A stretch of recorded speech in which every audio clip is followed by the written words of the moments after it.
ہر روز کی طرح آج بھی لوگ ٹرین میں سفر کر رہے تھے۔ جیسے ہی ٹرین اپنے آخری سٹاپ پر پہنچنے لگتی ہے، ان کو اپنے فون سے پتہ چلتا ہے کہ دنیا کے مختلف علاقوں میں زلزلے آ رہے ہیں۔ ان کو بھی ٹرین میں اس کے جھٹکے محسوس ہونے لگتے ہیں اور وہ جھٹکے آہستہ آہستہ بڑھنے لگتے ہیں۔ جیسے ہی ٹرین ایک ٹنل کے اندر جاتی ہے، وہ سب اپنا بیلنس کھو دیتے ہیں اور ایک دوسرے پر گرنا شروع ہو جاتے ہیں، اور وہ ڈر جاتے ہیں اور حیران بھی ہوتے ہیں کہ یہ دنیا میں کیا ہو رہا ہے۔ اچانک سے ٹرین رک جاتی ہے۔ وہ تیزی سے ٹرین سے باہر نکلنے کی کوشش کرتے ہیں۔ وہ جیسے ہی باہر نکلتے ہیں تو باہر کی دنیا دیکھ کر حیران و پریشان ہو جاتے ہیں، کیونکہ وہ کسی اور دنیا میں پہنچ چکے ہیں۔ وہاں کوئی ریلوے اسٹیشن موجود نہیں ہوتا، نہ ہی کوئی ریلوے لائن موجود ہوتی ہے، بلکہ وہ ایک جنگل میں موجود ہیں جہاں پر ہر طرف پہاڑ اور گھنے درخت ہیں۔ جب وہ اپنا فون دیکھتے ہیں تو ان میں بھی کوئی سگنل موجود نہیں ہے، جس کی وجہ سے وہ باہر سے بھی مدد طلب نہیں کر سکتے۔ ٹرین وہاں سے غائب ہے، سوائے بوگی نمبر 5 کے، جو کہ ان کی بوگی ہے۔ اب وہ صرف ریسکیو کا انتظار کر رہے تھے کہ کوئی آئے اور ان کو یہاں سے نکالے۔ اس ٹرین میں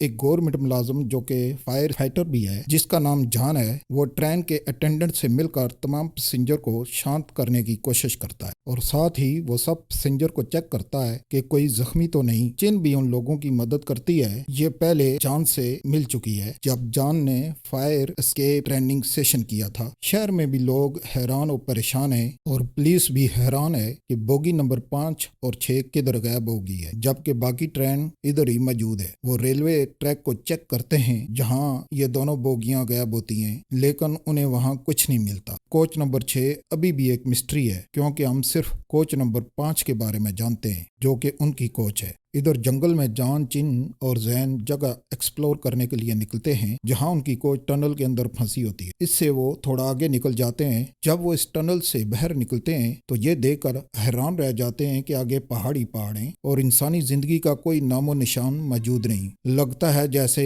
سب کچھ کئی سال پہلے ہی تباہ ہو گیا ہو۔ آگے ان کو پہاڑ نظر آتا ہے۔ وہ دوڑ کر اس پر چڑھتے ہیں تاکہ انسانی زندگی کے آثار دیکھ سکیں۔ جب وہ اوپر چڑھ کر دیکھتے ہیں تو وہ حیران ہو جاتے ہیں کہ جو دنیا وہ چھوڑ کر آئے ہیں وہ سب بدل چکی ہے۔ ہر طرف صحرا ہی صحرا ہیں اور انسانی زندگی کا دور دور تک کوئی نام و نشان نہیں۔ واپس اپنی کوچ میں آ کر وہ سب لوگوں کو بتاتے ہیں کہ باہر کی دنیا بالکل بدل چکی ہے، کوئی شہر موجود نہیں اور ان کے فونز میں کوئی سگنل نہیں۔ ان کو اندازہ ہوتا ہے کہ وہ 7 گھنٹے سے اس جگہ پھنسے ہوئے ہیں، لیکن ان کی مدد کے لیے ابھی تک کوئی نہیں آیا۔ اب وہ دیکھتے ہیں کہ ان کی کوچ میں کل کتنے لوگ موجود ہیں۔ گننے پر ان کی تعداد 46 بنتی ہے۔ یہ لوگ بھوک اور پیاس کی وجہ سے پریشان ہیں، کیونکہ وہ اپنے ساتھ کھانے پینے کے لیے کچھ بھی لے کر نہیں آئے۔ حالات بہت خراب ہونے لگتے ہیں۔ ایک پیسنجر جس کا نام لی ہے، وہ زین کے بیگ کو چیک کرتی ہے تاکہ کچھ کھانے کو مل سکے۔ زین کے بیگ سے اسے ایک لیٹر ملتا ہے جس سے اسے پتہ چلتا ہے کہ زین ایک کرمینل ہے۔ لی ایک دوسرے پیسنجر کے بیگ سے کھانا چوری کر لیتی ہے۔ جب وہ پیسنجر اپنے بیگ سے کھانا چیک کرتا ہے تو کھانا غائب ہوتا ہے۔ لی اسے کہتی ہے کہ یہ کھانا زین نے چوری کیا ہے کیونکہ وہ ایک کرمینل ہے۔ زین اسے کہتا ہے کہ تم مجھ پر الزام لگا رہی ہو بغیر ثبوت کے، تم کس طرح مجھے چور کہتی ہو؟ یہ کھانا کوئی بھی چوری کر سکتا ہے۔ اس کے باوجود سب پیسنجر لی کی وجہ سے اسی کو قصوروار ٹھہراتے ہیں۔ زین غصے میں ٹرین چھوڑ کر چلا جاتا ہے۔ بعد میں پتہ چلتا ہے کہ یہ کھانا لی نے چوری کیا ہے، کیونکہ ایک پیسنجر لی کی کھانا چوری کرتے وقت ویڈیو بنا لے، جس کی وجہ سے سب لوگ اب زین کو بے گناہ مانتے ہیں۔ زین ایک گہری کھائی میں گرنے لگتا ہے۔ اسی دوران جان اور چن وہاں پہنچ جاتے ہیں اور زین کو گرنے سے بچا لیتے ہیں۔ رات گزارنے کے بعد جب صبح ہوتی ہے تو لوگوں کو ابھی تک یقین نہیں ہوتا کہ وہ اس جگہ پھنس چکے ہیں۔ اسی دوران ان کی آپس میں لڑائیاں بھی ہونے لگتی ہیں۔ کچھ لوگ جنگل کو ایکسپلور کرنے نکلتے ہیں۔ واپس آ کر وہ اپنی انفارمیشن شیئر کرتے ہیں کہ ہم کس جگہ موجود ہیں اور یہاں سے نکلنے کے لیے ہم کیا کر سکتے ہیں۔ ان میں سے ایک بندہ بتاتا ہے کہ میں نے ایسٹ کی طرف ایک ٹاور دیکھا ہے، جس کو دیکھ کر لگتا ہے کہ کئی سالوں سے وہ ویران ہے اور تقریباً تباہ ہو چکا ہے۔ لیکن حیرت کی بات یہ تھی، اس انسیڈنٹ سے ایک دن پہلے اس بندے نے ایک اخبار میں ایک آرٹیکل پڑھا تھا کہ یہ ٹاور 2023 میں شروع ہوگا اور 2026 میں مکمل ہوگا، لیکن یہ ٹاور تو کئی سال پرانا اور تباہ حال لگتا ہے۔ ان کی مسٹری میں ایک اور مسٹری کا اضافہ ہوتا ہے۔ ایک اور پیسنجر جس کا نام سینا ہے اسے ایک ٹن بوتل ملتی ہے جس پر مینوفیکچرنگ تاریخ 2026 لکھی ہوتی ہے۔ پھر ایک بیالوجسٹ کو ایک پودا ٹرین میں ملتا ہے جو جینیٹیکلی موڈیفائڈ ہوتا ہے، لیکن ایسی موڈیفیکیشن اگلے 40 سال تک ممکن نہیں۔ ان سارے کلوز کو دیکھنے کے بعد سارے پیسنجر اس نتیجے پر پہنچتے ہیں کہ شاید ان کی ٹرین 40 سال فیوچر میں چلی گئی ہے اور شاید وہ 2063 سے بھی آگے چلے گئے ہیں۔ یہ دیکھنے کے بعد وہ اور بھی خوفزدہ ہو جاتے ہیں۔ تمام ٹی وی چینل 2023 میں گمشدہ کوچز کے بارے میں بتا رہے ہوتے ہیں جس میں تقریباً 100 پیسنجر موجود ہیں اور گورنمنٹ کو بھی کچھ پتہ نہیں چل رہا۔ اب تقریباً 2 دن جنگل میں ان لوگوں کے گزر جاتے ہیں لیکن کھانا بھی موجود نہیں اور یہ لوگ بھوکے پیاسے ہیں۔ جان اور چن ٹرین کے اوپر پلاسٹک شیٹ ڈالتے ہیں تاکہ اگر بارش ہو تو اس کا پانی جمع کیا جا سکے۔ اگلی صبح جان اور کچھ دوسرے پیسنجر پانی کی تلاش میں نکلتے ہیں کیونکہ جنگل بہت زیادہ گرین ہے۔ اس سے پتہ چلتا ہے کہ کسی جگہ پانی ضرور موجود ہوگا۔ ایک گروپ جب پانی کی تلاش میں جنگل کے دوسرے حصے میں جاتا ہے تو زین انہیں بتاتا ہے کہ اس کے والدین کرمنل ہیں۔ ساتھ ہی انہیں گیلی مٹی اور ایک مینڈک ملتا ہے جس سے پتہ چلتا ہے کہ وہ صحیح سمت جا رہے ہیں، لیکن آگے بہت بڑی چٹان ہے جس کے اوپر رسیوں سے ہی چڑھا جا سکتا ہے۔ وہ واپس جاتے ہیں اور ٹرین سے تاریں کاٹ کر لے آتے ہیں اور ان تاروں کی مدد سے چٹان پر چڑھنا شروع کر دیتے ہیں۔ جب ایک پیسنجر چٹان کے اوپر پہنچتا ہے تو وہ یہ دیکھ کر حیران رہ جاتا ہے کہ اس کے سامنے ایک سمندر ہے۔ واپس آ کر وہ اپنے تمام ساتھیوں کو صورتحال سے آگاہ کرتا ہے۔ تمام پیسنجر سوچنے لگتے ہیں اس دنیا کو کیا ہو گیا۔ پھر رات کو سب سو جاتے ہیں۔ ایک پیسنجر جس کا نام جن ہے وہ جنگل میں ایک اجنبی شخص کو دیکھتا ہے۔ جب وہ اپنے ساتھیوں کو اس اجنبی کے بارے میں بتاتا ہے تو کوئی بھی اس کی بات کا یقین نہیں کرتا۔ پھر ہم دیکھتے ہیں بارش شروع ہو جاتی ہے۔ تمام پیسنجر بارش کا پانی اکٹھا کر لیتے ہیں اور نہا بھی لیتے ہیں۔ کائی جو بیالوجسٹ ہے وہ کھانے کے بہت سے پودے ڈھونڈ لیتا ہے۔ اس کے باوجود چن زہریلا پودا کھا لیتی ہے لیکن وہ پودا جان لیوا نہیں ہوتا۔ اب وہ سب مل کر ایک گھر تعمیر کرتے ہیں اور ضروریات زندگی کے لیے کچھ برتن بھی بنانا شروع کرتے ہیں کیونکہ وہ جان چکے ہیں اس کے بغیر وہ زیادہ دیر زندہ نہیں رہ سکتے۔ وہ ہتھیار بھی بناتے ہیں۔ اب کچھ لوگ پانی لے کر آتے ہیں اور ان پودوں کو پانی میں ابال کر پیتے ہیں، لیکن کچھ پودے زہریلے ہونے کی وجہ سے لوگ بیمار ہونا شروع ہو جاتے ہیں۔ اسی دوران بیالوجسٹ کو کچھ زہریلے پودے ان کے اندر ملتے ہیں۔ ان میں سے ایک پیسنجر کو یاد آتا ہے کہ اس نے جن کو سوپ کے پاس دیکھا تھا لیکن اب وہ ان میں موجود نہیں۔ ایک پیسنجر جن کو دیکھنے کے لیے جنگل میں جاتا ہے، اچانک اس کا پاؤں پھسل جاتا ہے جس سے اسے گہری چوٹیں آتی ہیں اور اس کی ٹارچ بھی بجھ جاتی ہے۔ کچھ دیر بعد وہ واپس آ جاتا ہے لیکن جن اسے نہیں ملتا، لیکن وہ اپنے ساتھ زین کے کٹنگ ٹول بھی لے آتا ہے۔ اگلے دن بیالوجسٹ اپنے ساتھیوں کو بتاتا ہے کہ وہ سمندر دیکھنے جا رہا ہے اور اس کے دوست بھی اس کے ساتھ جاتے ہیں، لیکن جنگل میں انہیں ایک اجنبی ملتا ہے جو بیالوجسٹ کو زخمی کر کے بھاگ جاتا ہے۔ اس کے دوست اس کو واپس ٹرین میں لے آتے ہیں۔ خوش قسمتی سے اس ٹرین میں ایک میڈیکل سٹوڈنٹ بھی ہوتا ہے جو اسے فرسٹ ایڈ دیتا ہے۔ کچھ دیر بعد جن بھی واپس آ جاتا ہے اور ہمیں پتہ چلتا ہے کہ وہ سیکورٹی کمپنی میں کام کرتا تھا اور وہ انہیں کیمپ کے ارد گرد ٹریپس لگانے میں مدد کرتا ہے۔ ایک دن بعد ایک بچہ اس ٹریپ میں پھنس جاتا ہے۔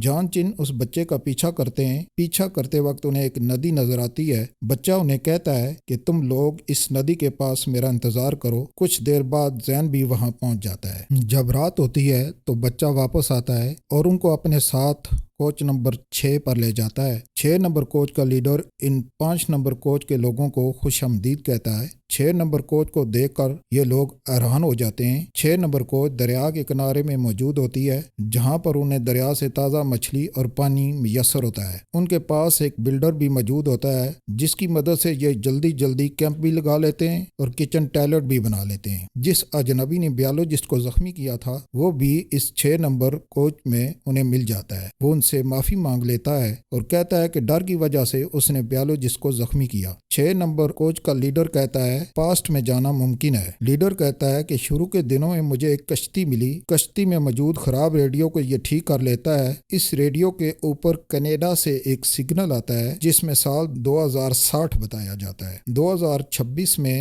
ایک بہت بڑا اسٹورائڈ زمین سے ٹکراتا ہے جس سے زمین پر بہت سارے زلزلے اور سونامی آ جاتے ہیں جس کی وجہ سے کروڑوں لوگوں کی زندگیاں چلی جاتی ہیں۔ اسٹورائڈ زمین سے ٹکرانے کی وجہ سے